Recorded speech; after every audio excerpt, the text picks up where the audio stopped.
Welcome to agree Guru coaching Jagdalpur.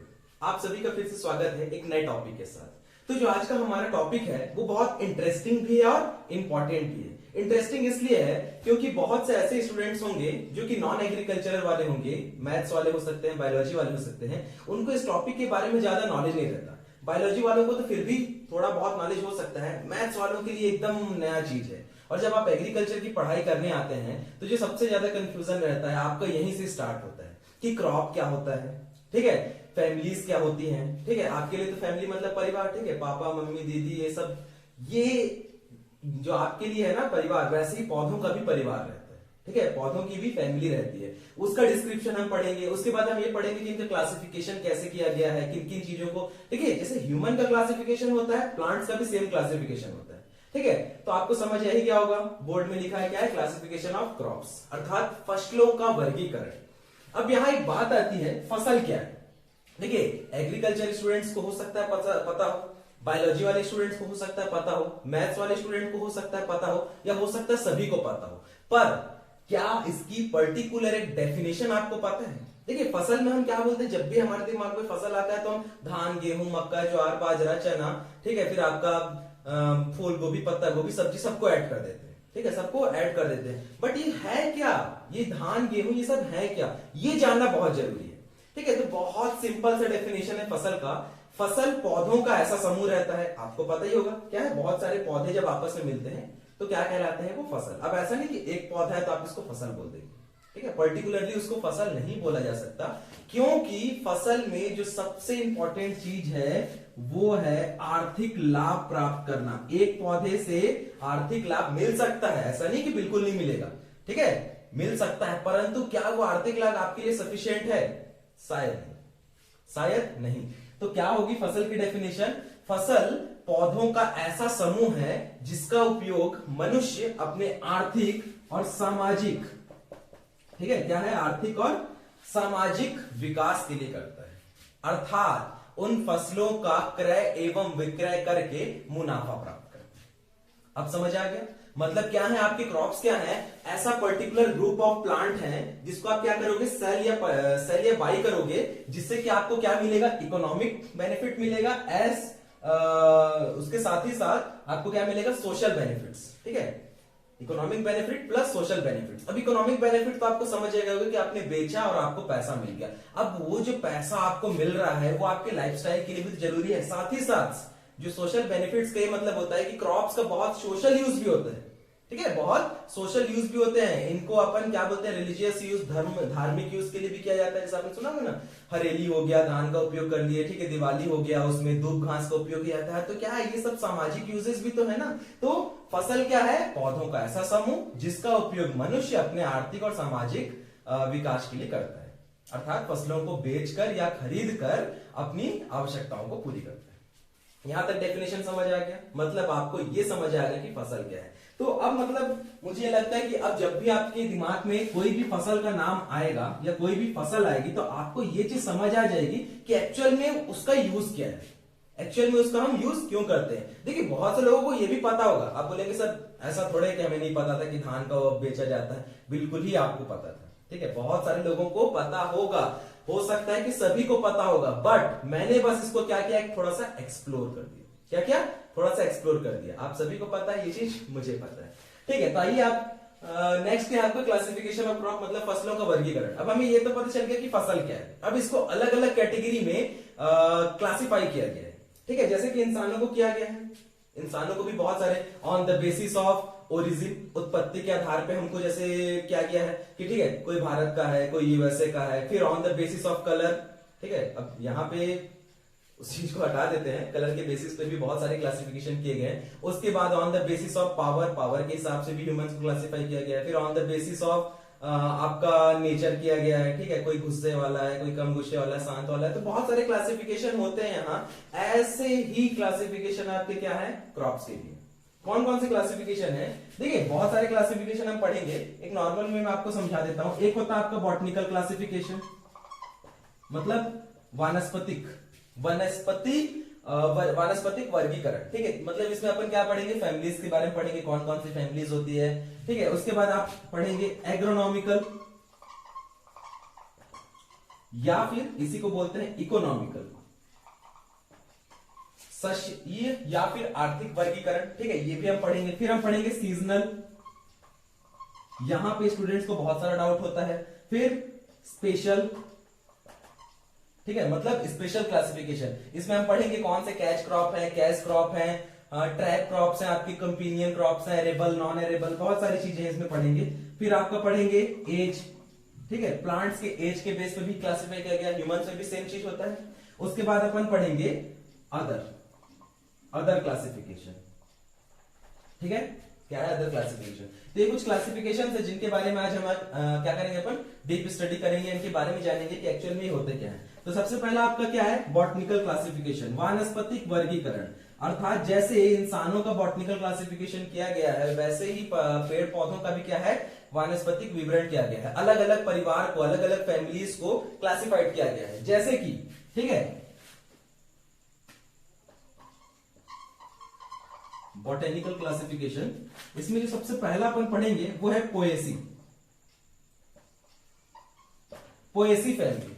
बहुत question आते हैं इसमें, आप पेपर को उठा के देख लीजिए, क्वेश्चन पेपर में पूछा गया निम्न में से कौन सी फसल पोएसिया फैमिली के अंतर्गत आती है। अब देखिए इसके तीन नाम, एक तो आपको पोएसी पता चल गया, दूसरा इसको ग्रेमिनी के नाम से भी जाना जाता है। क्या जाना जाता है, ग्रेमिनी के नाम से। तीसरा इसको आपको घासकुल भी कहा जाता है।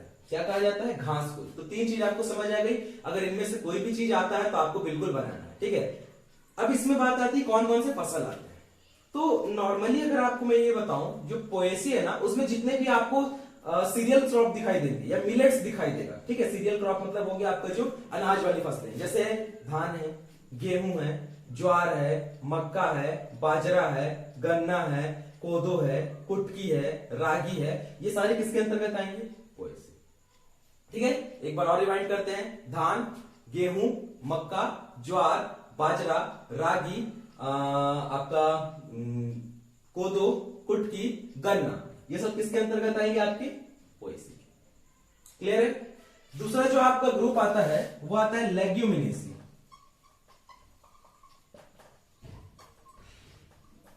क्या आते हैं, लेग्यूमिनेसी। इसको सामान्यतः बोला जाता है दलहनी फसल। जितने भी आपको दाल याद आ रहे हैं ना, ठीक है, वो सारे किसमें आ जाएंगे, आपके लेग्यूम में। अब देखिए जितने भी दाल की बात की जाती है, यहां पे एक ऐसा पॉइंट आता है जहां पे दो ऐसी फसलें हैं जिनका उपयोग अपन तेल के लिए करते हैं, पर यह आता लेग्यूमिनेसी में। और ये बहुत बार आपका पूछा गया है, मोस्ट इंपॉर्टेंटली पूछा गया है, ग्राउंड नट, ठीक है, इसका तेल अपन जनरली यूज करते हैं ना। और दूसरा सोयाबीन, इंग्लिश में सोयाबीन को सोयाबीन लिखा जाता है, ठीक है। तो ये दो ऐसे क्रॉप्स है आपके जिनको किसमें रखा गया, लेग्यूमिनेसी, दलहनी में रखा गया, पर यूज क्या करते हैं अपन, इनका तेल का यूज करते हैं, ठीक है। कभी भी आप सोयाबीन का दाल, आई थिंक शायद ही कोई खाया हो, ठीक है। ग्राउंड नट, मूंगफली का दाल, ये भी पॉसिबल बहुत ही कम है, आपको कोई खाया हो तो अलग मैटर है, पर इनका उपयोग मेनली दाल के लिए बिल्कुल नहीं किया जाता, ठीक है। ऐसा नहीं है कि मम्मी आज यार बड़ा मन कर रहा है मूंगफली की दाल बना दो यार, ठीक है, ऐसा नहीं होता ना। तो वही बात है कि ये दोनों, और बहुत बार आपके एग्जाम में पूछा गया है कि ग्राउंड नट किस फैमिली में आता है। अब देखिए हमारे दिमाग में क्या आता है, तेल है मतलब अपन क्रूसीफेरी में चले जाते हैं, या टिलियेसी में चले जाते हैं, ठीक है, या पेडालियेसी में चले जाते हैं। तो यहाँ पे ऐसा नहीं करना है, यहाँ पे आपको बिल्कुल याद रखना है कि ये दोनों किसमें आते हैं, आपके लेग्यूमिनेसी में। इसके बाद और भी है क्रॉप्स, ठीक है, जैसे आपका चना हो गया, चिकपी हो गया, मटर हो गया, पी है आपका, अरहर है, ठीक है, बरबट्टी है, लोबिया है, उड़द है, मूंग है, मसूर है, तिवड़ा है, ठीक है। मतलब जितने भी आपको दाल याद आ रहे हैं ना, सब इसी के अंतर्गत लेग्यूमिनेसी। इसको दलहनी कुल भी बोला जाता है, दाल वाली कुल। क्लियर है। नेक्स्ट आता है आपका क्रूसीफेरी। क्रूसीफेरी, इसको अपन सरसों कुल बोलते हैं। क्या बोलते हैं, मस्टर्ड फैमिली बोला जाता है। क्रूसीफेरी मतलब क्या रहता है ना, अब यहां पे भी थोड़ा सा कंफ्यूजन है कि बहुत लोग क्रूसीफेरी को एक्चुअल में जो मस्टर्ड कुल है, इसको तेल वाला कुल या तिलहनी कुल तो इसको बोला ही जाता है, परंतु ये जरूरी नहीं कि इसमें जितने भी क्रॉप्स आते हैं सब में से तेल निकाला गया, ऐसा बिल्कुल नहीं है। तो आपको क्या याद रखना है, क्रूसीफेरी में आपके क्या आते हैं, मोस्ट इंपॉर्टेंट मस्टर्ड पहले पता है, राई, ठीक है, कैबेज आपका, पत्ता गोभी जिसको बोलते हैं, कॉलीफ्लावर जिसको फूल गोभी बोलते हैं, नोर कोल है आपका, गांठ गोभी हो गया, ठीक है। फिर आपका रेडिश हो गया, ठीक है, तो ये सारे किसके अंतर्गत आएंगे? आपके क्रूसीफेरी के अंतर्गत। किसके अंतर्गत आएंगे? क्रूसीफेरी के अंतर्गत। इसके बाद नेक्स्ट क्लासिफिकेशन है आपका कुकुरबिटेसी। ठीक है, कुकुरबिटेसी फैमिली जो रहती है आपकी, तो कुकुरबिटेसी फैमिली में आपके कितने आते हैं? कुकुरबिटेसी फैमिली को मेनली आपको कद्दू वर्गीय कहा गया। ठीक है, क्या कहा गया है? कद्दू वर्गीय। अब कद्दू वर्गीय में आपके कौन कौन से फसल आते हैं? ठीक है, तो कद्दू वर्गीय में जितने भी आपको गर्मी की याद आ रहे हैं ना, जितने भी आपको गर्मी की याद आ रहे हैं वो सब आ जाएंगे। जैसे कि आपका खीरा है, ककड़ी है, ठीक है, लौकी है। आई थिंक बहुत लोगों को शायद ये पसंद ना हो, ठीक है, बट इससे भी आगे एक और क्रॉप है जो शायद बहुत ही ज्यादा लोगों को ना पसंद, लेकिन कुछ लोगों का फेवरेट हो सकता है। स्पेशली मेरा तो है ही करेला। ठीक है, तो ये सारे किसके अंतर्गत आएंगे? आपके कुकुरबिटेसी में। इसमें और भी आपका तरबूज है, खरबूज है, ये भी आपको पता होगा। ये सारे किसके अंतर्गत आएंगे? आपके कुकुरबिटेसी। किसके अंतर्गत आएंगे? कुकुरबिटेसी। ठीक है, कुकुरबिटेसी बोला जाता है। फिर नेक्स्ट है आपका मालवेसी। मालवेसी को सामान्यतः आपका ना भिंडी कुल बोला जाता है। ठीक है, भिंडी आपने सुना होगा ना, एबोलमॉस्कस एस्कुलेंटम। ठीक है, तो जो भिंडी रहता है वो आपका किस में आता है? मालवेसी। ठीक है, इसके साथ ही साथ और भी आपके आते हैं। ऐसा नहीं कि सिर्फ मालवेसी को भिंडी कुल बोल दिया गया है तो सिर्फ भिंडी आएगा। इसमें आपका कॉटन भी आता है। ठीक है, क्या है कॉटन? मतलब कपास, रोजल्स करके क्रॉप रहता है, वो भी आता है। किसके अंतर्गत आएंगे? आपके मालवेसी के अंतर्गत आएंगे। क्लियर है यहां तक बात? इसके बाद जो आपका 6th क्लासिफिकेशन रहेगा, इसको मैं थोड़ा सा यहाँ पे लिख देता हूं। मालवेसी के बाद आपका आता है टिलियसी। अब ये एक ऐसा फैमिली है जिसपे स्टूडेंट बहुत गलती करते हैं। अब क्या हो सकता है? कौन सी क्रॉप हो सकती है टिलियसी में? सबके दिमाग में आएगा तिल। क्या आएगा सबके दिमाग में? तिल। पर तिल नहीं होता है। टिलियसी का मतलब तिल नहीं होता है। यहां पे आपका आता है जूट और फालसा। क्या आता है? जूट और फालसा। तिल का मतलब टिलियसी, ये बहुत लोगों के माइंड में फंस जाता है। क्या होता है? बहुत लोगों के माइंड में फंस जाता है। तिल टिलियसी में नहीं आता है, पेडालियसी में आता है। किसमें आता है? पेडालियसी में आता है तिल। अब समझ आया? किसमें आता है? पेडालियसी में आता है। तो अब इसके बाद गलती बिल्कुल नहीं करेंगे। इसके बाद गलती बिल्कुल नहीं करेंगे। 8 क्लासिफिकेशन जो आपकी है, ठीक है। अब देखिए, क्रूसीफेरी हो गया आपका, लेग्यूमिनेसी हो गया, सीरियल्स हो गए। इसके बाद आपका जो नेक्स्ट क्लासिफिकेशन रहेगा वो रहेगा सोलेनेसी। सोलेनेसी का आपको भांटा परिवार या ब्रिंजल फैमिली कहा जाता है। क्या कहा जाता है? भांटा परिवार या ब्रिंजल फैमिली, क्योंकि इसमें जितने भी क्रॉप्स आते हैं, ठीक है, वो ऐसा नहीं बोलेंगे सब भांटा ही रहते हैं। ठीक है, बिल्कुल भांटा रहते हैं, पर मेनली जो रखा जाता है वो ब्रिंजल है। उसके बाद आपका हो गया आलू है, सोलेनेसी में आता है आपका। ठीक है, मिर्च हो गया आपका, टमाटर हो गया आपका। ये सारे किसके अंतर्गत आएंगे? आपके सोलेनेसी में। क्लियर है? किसके अंतर्गत आएंगे? सोलेनेसी में। इसके बाद नेक्स्ट है आपका एलियसी।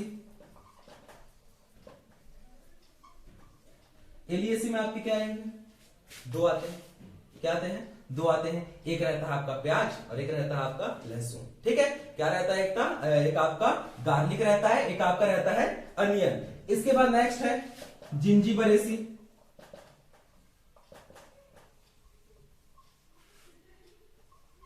जिंजीबरेसी। अब यहां पे ट्रिक काम करेगा। जिंजीबरेसी, जिंजर क्या है? जिंजर मतलब है आपका अदरक है। अदरक का यूज किया जाता है। इसके साथ ही साथ एक और क्रॉप आती है आपकी, हल्दी, टर्मरिक। क्या है? जिंजर और टर्मरिक। ये किसके अंतर्गत आएंगे? आपके जिंजीबरेसी। क्लियर है? इसके बाद बहुत सारे और भी हैं। देखिए, जैसे अम्बेली फेरी है। अम्बेली फेरी में आप कौन सा आएंगे? सौंफ आएगा। सौंफ का उपयोग जनरली अम्बेली फेरी के लिए जो आपका अम्बेली फेरी में रखा गया, क्यूमिन रखा गया है। तो ये सारे किसके अंतर्गत आएंगे? आपके अम्बेली फेरी के अंतर्गत। तो ये क्रॉप की क्लासिफिकेशन है। क्या है? ये क्रॉप की क्लासिफिकेशन है।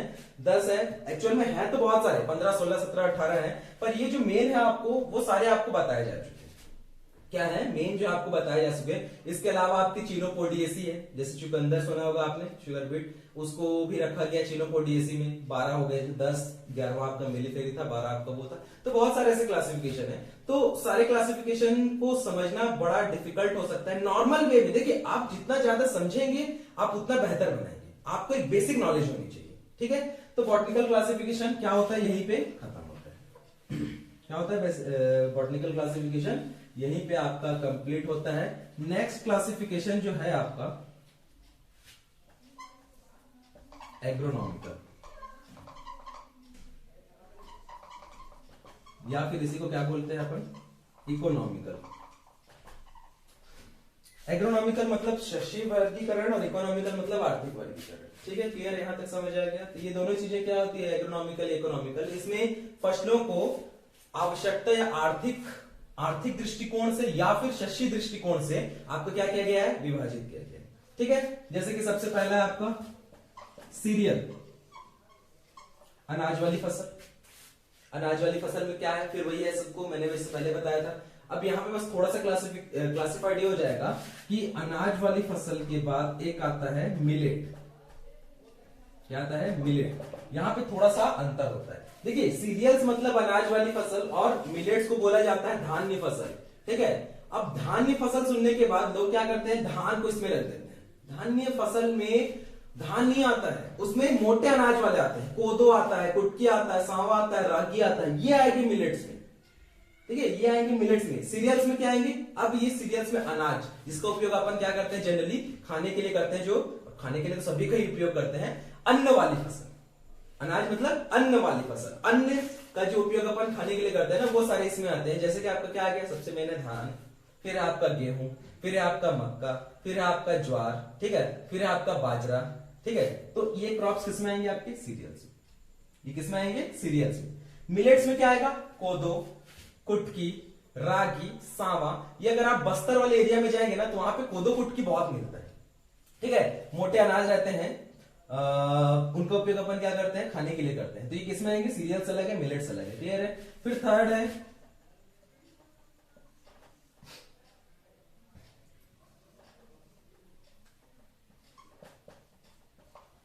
दाल, दलहनी फसल। फिर वही आपके क्या है, जितने भी लेग्यूमिनेसी के। बट अब यहां पे थोड़ा सा चेंज हो जाएगा, यहां पे थोड़ा सा चेंज हो जाएगा। यहां पे अपन क्या करेंगे, सोयाबीन और मूंगफली को नहीं रखेंगे। ठीक है, सोयाबीन मूंगफली को नहीं रखा जाएगा। वो किसमें आ जाएंगे, तेल वाली फसल।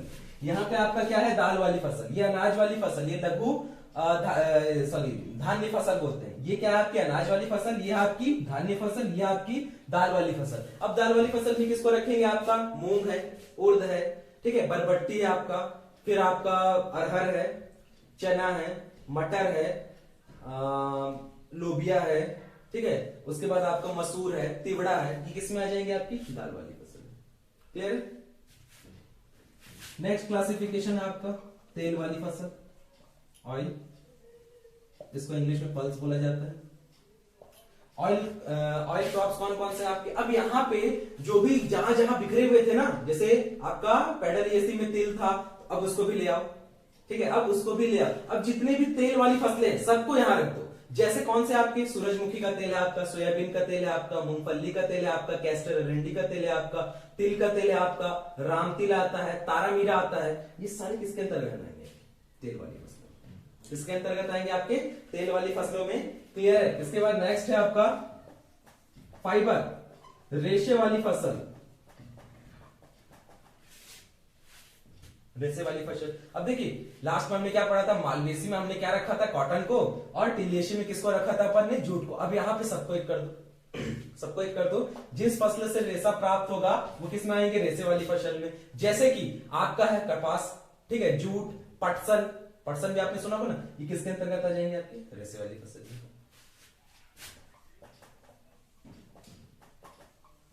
स्पाइसेस, मसाले वाली फसल, ठीक है, सबको पता होगा, ये तो बताने की भी जरूरत नहीं। मसाले वाली फसल में आपका क्या है, जितने भी आपको मसाले दिखेंगे, जैसे आपका जीरा, सौंफ, हल्दी, ठीक है, और क्या रख सकते हैं, इलायची, लौंग, ये सब किसके अंतर्गत आएंगे, आपके स्पाइसेस में। आपका बेसिक कॉन्सेप्ट क्लियर होना चाहिए। आप खुद ही क्वेश्चन बनाएंगे, आपको रटने की जरूरत नहीं है। मैं फिर से बोल रहा हूं, मैं हर क्लास में यही बोलता हूं, रटने की जरूरत नहीं है। जहां स्पाइसेस आएगा आपको दिमाग में आ जाना चाहिए कि क्या इससे अपन मसाला का यूज करते हैं, हाँ करते हैं तो रख दो, करते हैं तो रख दो। दालचीनी जैसे सुना होगा, दालचीनी का उपयोग भी अपन किसके लिए करेंगे, स्पाइसेस के लिए करेंगे। क्लियर है, यहां तक बात समझ आ गई। Next classification, fodder. फॉडर का मतलब होता है इसको कैसे पता है, चारा। जो चारा दिया जाता है ना पशुओं को, चारे के लिए भी फसल को उगाया जाता है। ठीक है, सनई है, ढैंचा है, बरसीम है आपका। ठीक है, बरबट्टी का उपयोग भी किया जाता है, मक्का को भी किया जाता है, ज्वार को भी किया जाता है। ठीक है, मेनली जो आपको याद रखना है, दो तीन चीज याद रखना है। जैसे ल्यूसन बहुत बार पूछा गया है, मेज बहुत बार पूछा गया है, बरसीम बहुत बार पूछा गया है। ये किसके अंतर्गत आएंगे, आपके फॉडर में। इसको छोड़ के मूंग और उर्द का उपयोग भी किया जाता है। ठीक है, बरबट्टी का उपयोग भी किया जाता है। ठीक है, ज्वार का उपयोग भी किया जाता है, बट मेनली आपको क्या याद रखना है, मक्का, ल्यूसन, बरसीम। ठीक है, क्लियर है यहां तक, यहां तक बात समझ आ गई। डाइक्रॉप्स, डाइक्रॉप्स मतलब रंगीन, रंग, जिससे अपन रंग निकालते हैं। ऐसी फसल जिसका उपयोग अपन क्या करते हैं, रंग के लिए करते हैं, उसको अपन किस में रखे हैं, डाइक्रॉप्स में रखे हैं। किस में रखे हैं आपने, डाइक्रॉप्स में। क्लियर है, जैसे कि आपका इसमें कुसुम, कुसुम का रंग का उपयोग किया जाता है। ठीक है, इसलिए अपन इसमें किसको रखे हैं, कुसुम को। इसके बाद नेक्स्ट है आपका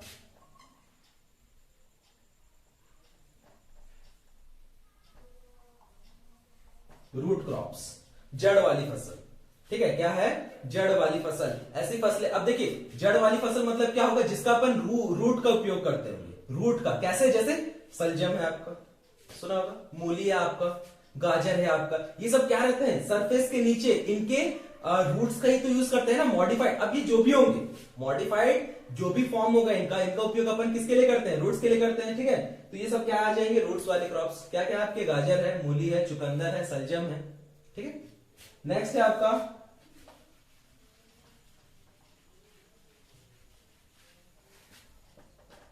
ट्यूबर, कंद वाली फसल। ठीक है, क्या है, कंद वाली फसल।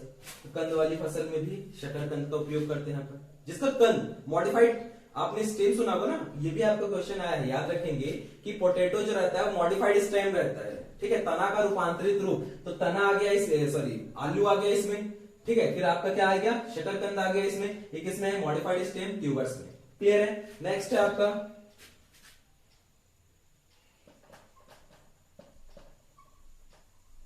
ये बहुत बार आपका बहुत बार पूछा गया है, शक्कर वाली फसल। कौन कौन सी है शक्कर वाली फसल आपकी, देखिए मेनली आपका शक्कर किससे मिलता है, शुगर केन से। बट आपको ये चीज पता होनी चाहिए, ठीक है, कि चुकंदर से भी आपका शक्कर मिलता है। बहुत लोगों को लगता होगा कि चुकंदर से शक्कर, चुकंदर तो आपको बड़ा अजीब लगता है, ठीक है, टेस्ट अच्छा नहीं लगता, पर उससे शक्कर निकाला जाता है। क्या किया जाता है, उससे शक्कर निकाला जाता है। इसके पश्चात आपका और भी क्लासिफिकेशन है, जैसे कि फल वाली फसलें, तो आप सभी को पता है फल वाली फसलों में क्या आ जाएगा, आम है, केला है, संतरा है, अनार है, अंगूर है, ठीक है, पपीता है, ये क्या आ जाएंगे आपकी फल वाली फसल। सब्जियों वाली फसल की बात करें तो जितना भी सब्जी आपको दिखाई दे रहा है, प्याज है, मिर्ची है, ठीक है, आपका धनिया हो गया, धनिया का उपयोग भी अपन करते हैं। फिर आपका भांटा हो गया, जितने भी आपको सब्जियां याद आ रही है, करेला हो गया, लौकी हो गया, कुमड़ा हो गया, बरबट्टी हो गया, ये सब किसके अंतर्गत आएंगे, आपकी सब्जियों वाली फसल।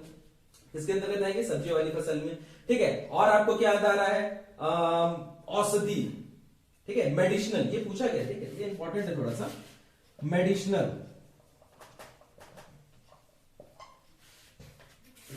में क्या क्या है, मिंट, ठीक है, मिंट का उपयोग किसमें करते हैं, मेडिसिनल में करते हैं। हल्दी, आपने सुना होगा ना, हल्दी का उपयोग किसमें किया जाता है, आपके औषधि में किया जाता है। ठीक है, मिंट मतलब पुदीना, हल्दी हो गया आपका, अदरक हो गया, ये सारे आपके किसके अंतर्गत आएंगे, मेडिसिनल क्रॉप्स के अंतर्गत आएंगे। क्लियर है, यहां तक बात समझ आ गई। तो आपका जो दूसरा क्लासिफिकेशन था एग्रोनॉमिकल या इकोनॉमिकल, ये भी क्या होता है, अब आपका समाप्त होता है। क्लियर है, यहां तक मेरे हिसाब से आपको क्लासिफिकेशन समझ आ गए होंगे। अब आपका तीसरा क्लासिफिकेशन जो है, जहां पे सबसे ज्यादा डाउट मैंने सुना है, ठीक है, लोगों को यहीं पे सबसे ज्यादा डाउट होता है। क्या डाउट होता है, उनको समझ ही नहीं आता है कि खरीफ की कौन सी है, रबी की कौन सी, जायद की कौन सी है। अब आपको बात तो सबसे पहले यही आती है कि खरीफ क्या है, रबी क्या है, जायद क्या है।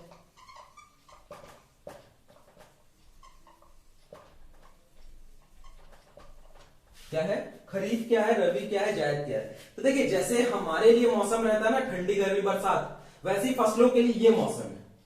हमारे लिए क्या रहता है, ठंडी गर्मी बरसात, वैसे ये फसलों के लिए रहता है। जहां खरीफ की बात आती है, जैसे हमारे लिए वर्षा है ना, तो खरीफ फसलों के लिए खरीफ क्या है, वर्षा ऋतु। जैसे हमारे लिए ठंडी है, वैसे फसलों के लिए ठंडी क्या है, रबी सीजन। जैसे हमारे लिए गर्मी है, फसलों के लिए गर्मी क्या है, जायद। ये बेस्ट तरीका है आपको याद करने का, ये बेस्ट तरीका है आपको याद करने का इस क्लासिफिकेशन को। जहां आपके दिमाग में बारिश आया तो फसलों के लिए क्या यूज किया जाता है, खरीफ सीजन, मतलब खरीफ मतलब बारिश का मौसम।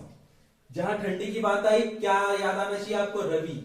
जहां गर्मी की बात आई क्या याद आना चाहिए, जायद। अब ठंडी, ठीक है, बारिश, गर्मी, ये तो हमने बोल दिया, पर ड्यूरेशन भी तो होगा ना कुछ। ड्यूरेशन नाम का भी कुछ चीज होता है भाई, ऐसा थोड़ा है कि बोल दिया और हो गया कि बरसात, कब से बरसात हो रहा है, वो तो जून में भी बारिश होता है, अगस्त में भी बारिश होता है, ठीक है। अभी देखिए गर्मी में भी बारिश हो रहा है, तो क्या ये गर्मी का मौसम है या बारिश का मौसम है। यहाँ पे यही कंफ्यूजन जो है आपको खत्म करनी है कि बरसात का मौसम। देखिए टोटल हमारे पास कितने महीने हैं, 12 महीने, 12 महीने हैं। मतलब इन तीन आपके सीजन है, फसलों के 3 सीजन है, तो सबको कितना मिलेगा, 4-4 महीना, ठीक है।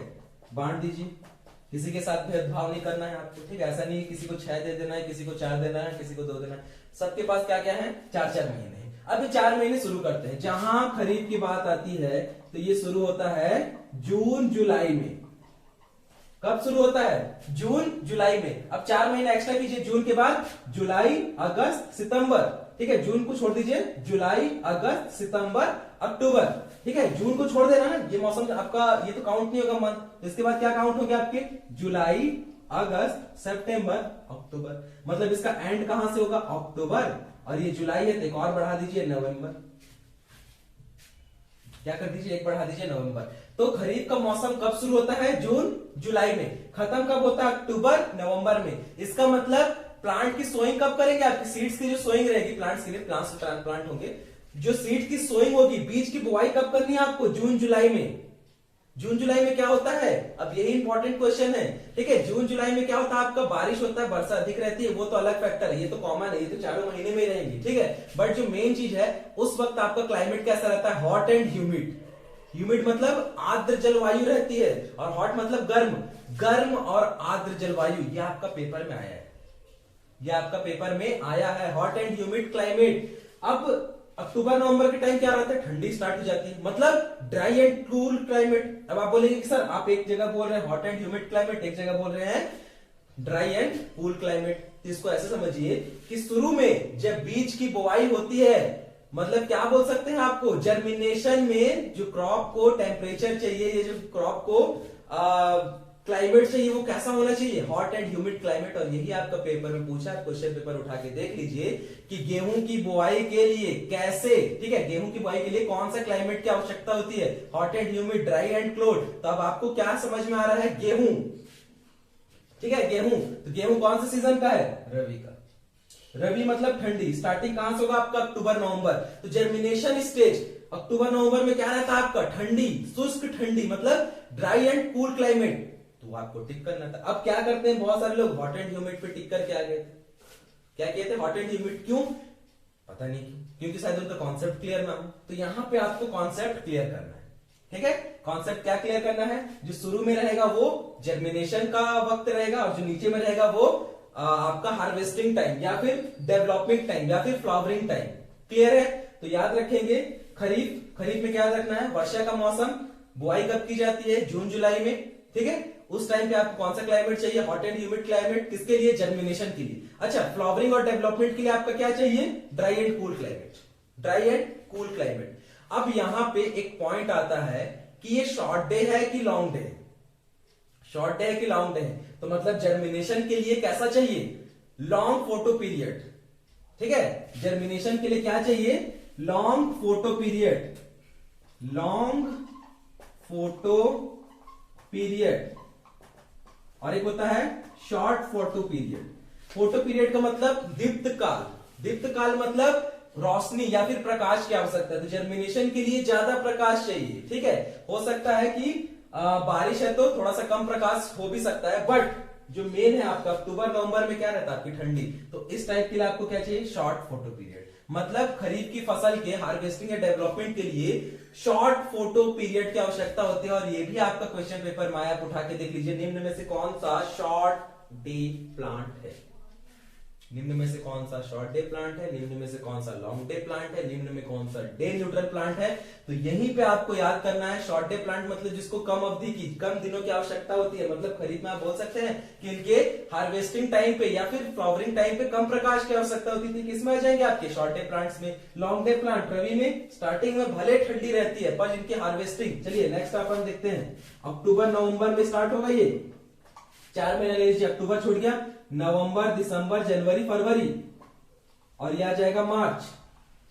मतलब इसकी जो सोइंग होगी, बीज की बुआई होगी, वो किस मौसम में होगी, अक्टूबर नवंबर में। और जो हार्वेस्टिंग होगी वो कब होगी, फरवरी मार्च में। मतलब इसके बीज का जो स्टेज होगा दिसंबर जनवरी का, वो क्या होगा, इसका डेवलपिंग और फ्लावरिंग स्टेज होगा। फिर वही चीज अक्टूबर नवंबर, मतलब दिन क्या होगा, छोटा होगा। मतलब जर्मिनेशन के लिए क्या चाहिए, शॉर्ट डे, ठीक है। जर्मिनेशन के लिए क्या चाहिए, शॉर्ट फोटो पीरियड, क्या चाहिए, शॉर्ट फोटो पीरियड। और साथ ही साथ क्लाइमेट कैसे चाहिए, अक्टूबर नवंबर में क्या होती है, ठंडी होती है।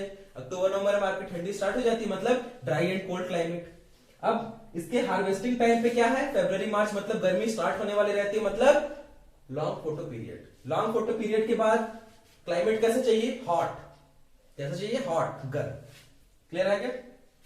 नेक्स्ट आपका जायद, फिर से स्टार्ट कर दीजिए। अब देखिए बहुत बार ऐसा होता है कि ये जो आपका रवि सीजन रहता है ना, इसके एंडिंग अप्रैल तक भी चली जाती है, इसकी एंडिंग अप्रैल तक भी चली जाती है। तो इसको अप्रैल में भी लिख सकते हैं आप, ऐसे जरूरी नहीं है। बट मेन जो 4 मौसम क्या है, 4 महीने के आधार पे ये रहेगा। गर्मी का मौसम आपका कभी स्टार्ट होता है, अब ये देखिए यहाँ पे आपका हार्वेस्टिंग हो गया फरवरी मार्च में। आप फरवरी मार्च में फिर से क्या कर दीजिए, इसकी बुआई कर दीजिए, किसकी, जायद की। 4 महीना फिर फरवरी मार्च अप्रैल मई जून, ये वापस आ गया। यहां फिर क्या जाएगा, जुलाई, क्या जाएगा, जुलाई। पर यहां पे थोड़ा सा एक ये बोल सकते हैं, कभी कभार ऐसा होता है कि जो आपकी कुकुरबिटेसियन फैमिली रहती है ना, वो बहुत लंबे अवधि की फसल नहीं रहती, वो 3 महीने की फसल रहती है, 2 से 3 महीने, 60 से 90 दिन या ज्यादा से ज्यादा 120 दिन की बहुत कमी फसल पाई जाती है उनकी। तो ये जो इनकी हार्वेस्टिंग जो रहती है ना, वो जुलाई तक नहीं जा पाती है, वो कब हो जाती है खत्म, मई जून में ही खत्म कर देते हैं। कब खत्म कर देते हैं, मई जून में। क्यों, क्योंकि उसके बाद फील्ड को 1 महीने के लिए खाली छोड़ा जाता है। क्यों खाली छोड़ा जाता है, फील्ड प्रिपेयर करने के लिए, किसके लिए, आपके खरीफ के क्रॉप के लिए। बारिश हो, पानी गिरे, हल्का सा आपका जो सॉइल है वो लूज हो जाए, उसके बाद अपन उसमें टीलेज ऑपरेशन करें। टीलेज ऑपरेशन करने के बाद क्या है, सॉइल आपका पल्वराइज हो जाए, ठीक है, फ्राइएबल हो जाए। उसके बाद क्या करते हैं अपन, खरीफ का क्रॉप लगा देते हैं। तो ये क्लासिफिकेशन आपको समझ आ गई होगी कि खरीफ क्या होता है, रबी क्या होता है, जायद क्या होता है। अब बात करते हैं कि फसल क्या है। मेन तो यही है ना, मेन तो यही कि खरीफ में कौन से फसल आते हैं। अब इसको या तो आप रट लो, जो कि मैं प्रिफर नहीं करवाता, तो आपको क्या करना है, समझना है। समझना कैसे, वर्षा के दिन में आपको कौन कौन सी फसल देखने को मिलती है, धान सबको देखने को मिलती है, मक्का, क्यों, क्योंकि मक्का जब हार्वेस्ट होता है ठंडी में ही तो आप मक्का खाते हैं ना, मैक्सिमम केस में ठंडी में तो भुट्टे खाए जाते हैं। एकदम ठंडी में आप भुट्टे उट्टे एकदम सेक के नींबू मिर्ची लगा के एकदम बकायदा खा रहे हैं ठंड में। तो क्या है, धान है, ज्वार है, बाजरा है, मक्का है, गन्ना है, ठीक है, गन्ने की सोइंग भी रहती है जो आपकी तसल्ली गन्ना रहती है। उसके बाद आपका क्या है, सोयाबीन है, ठीक है, सोयाबीन को भी यही लगाते हैं। कभी कभार मूंग और उड़द को भी लगाया जाता है, कोदो है, कुटकी है, ये सारी चीजें किसमें आएंगी, आपकी खरीफ में।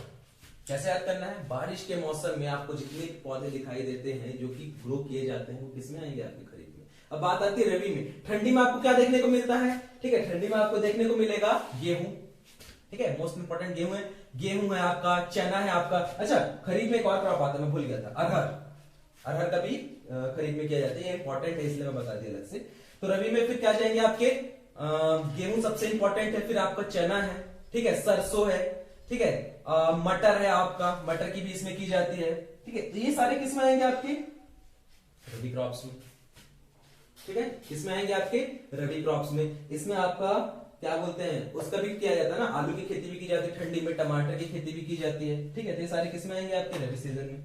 लास्ट आती है जायद में, फिर वही गर्मियों में क्या क्या फसल, ये तो सबसे इजी होगा। गर्मियों में क्या क्या आपको मिलते हैं, खरबूज, तरबूज। अभी आप मार्केट में जाके देख लीजिए, खरबूज मिलेगा, तरबूज मिलेगा, खीरा मिलेगा, ककड़ी, लौकी, करेला। अब आप बोलेंगे सर लौकी करेला तो साल भर मिलता है। हाँ साल भर मिलता है, बट मेनली किस में आएंगे, ये गर्मी में। ठीक है, लौकी है, करेला है, ठीक है, उसके बाद तरबूज है, खरबूज है, तो सारे किसके अंतर्गत आएंगे, आपके जायद में। क्लियर है, किसके अंतर्गत आएंगे, जायद में। तो ये क्लासिफिकेशन था किसका, किसके बेसिस पे था, आपका सीजनल क्लासिफिकेशन। आज के बाद आपको बिल्कुल डाउट नहीं होना चाहिए कि खरीफ क्या है या रबी क्या है या धान को किस मौसम में रखा जाता है। ठीक है, ये सारी चीजें आपकी अब क्लियर हो जानी चाहिए। इसके बाद का जो क्लासिफिकेशन है आपका, क्लासिफिकेशन बेस्ड ऑन एज है, क्लासिफिकेशन स्पेशल क्लासिफिकेशन है, अदर क्लासिफिकेशन है, वो आपकी नेक्स्ट क्लास में होगी। ठीक है, थैंक यू सो मच।